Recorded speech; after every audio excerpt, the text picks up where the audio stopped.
Parsha Naso literally means lift up in Hebrew, but in English, Naso is translated into something like make a count. In this Parsha, God told Moses to take a census of the Gershonites between 30 and 50 years old who were subject to service for the tabernacle. Gershom was one of the sons of Moses. Under the direction of Aaron's son Ithamar, the Gershonites had the duty to carry the cloths of the tabernacle, the tent of meeting with its covering, the covering of tachash skin on top of it. We'll get back to the word tachash a little later. The screen for the entrance of the tent of meeting, the hangings of the enclosure, the screen at the entrance of the gate of the enclosure surrounding the tabernacle, the cords and other items of fabric, whether woven or of skin, relating to the tabernacle. Gershom's name means a sojourner there.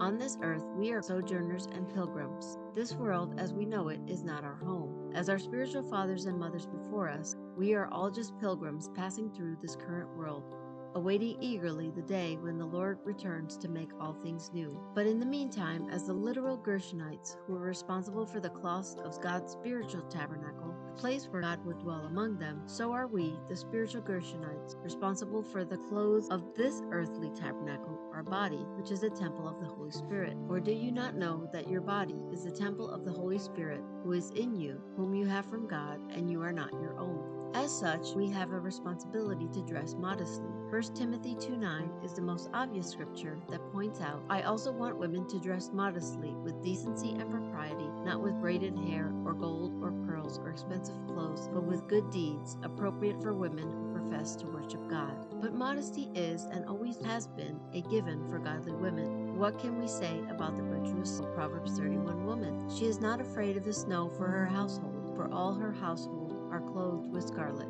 Now, of course, you could take the verse literally and just dress in scarlet all the time, but I believe that verse symbolizes something very powerful in the spiritual realm. The scarlet thread is throughout the Tanakh, or Torah, prophets, and writings, as in the thread around the wrist of Zerah, the story of Rahab and the spies, among others. As the Lord's tabernacle, we are to be dressed with scarlet, which is symbolic of the blood of our Messiah. If you notice, the main color of the woven fabric of the tabernacle was primarily scarlet, as seen in the pictures. So the most important part of being a godly woman is to have our homes and our families covered by the blood of our Messiah Yeshua, and because of him, strength and dignity are our clothing, and we smile at the future. And part of the modesty that is required has to do with God's covering over us. Coverings are very important. So if you haven't seen the Coverings for Daily Life video yet, which explains a bit more and also goes into a bit of my personal journey of wearing a head covering, you can click on the video, which will appear on the end screen if you would like. Going back to the word tachash, which is the top covering over the tabernacle, there is a great debate about what creature the tachash is. In our research over the years, my hubby learned of a likely animal known as a honey badger. Here is our friend, the honey badger. Based on how fearless this little creature is, what it regularly consumes, the most venomous snakes, and the impenetrable nature of its hide, if the tachash is indeed the honey badger, it would be a most wonderful representation of the covering of protection that the Lord provides for his children.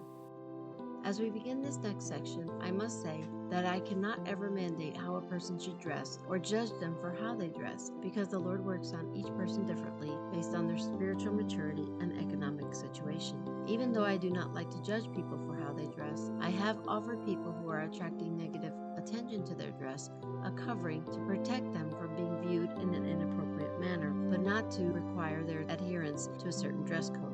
Moreover, when people don't have a lot of money to spend on clothing, we have to make what we do have be functional for different occasions. There are some creative things we can do, and I hope you will join me as we delve into some of them and have fun at the same time. Now, in this video, I will not be presenting long skirts and dresses, turtlenecks, and long-sleeve tops. Those are obvious choices for modesty, and if you have them and would like to use them, absolutely go for it. What I will be attempting to do is working with articles of clothing you may have in your closet right now that perhaps are not as modest as you would like them to be, pairing them with other items to hopefully make them more modest. Yeshua said for us to become like little children. As a child at heart myself, I am so excited we will be using one of my favorite ways to play, paper dolls, for some creative ways to make our clothing dollars stretch further and also to dress more modestly that I hope will be helpful to you.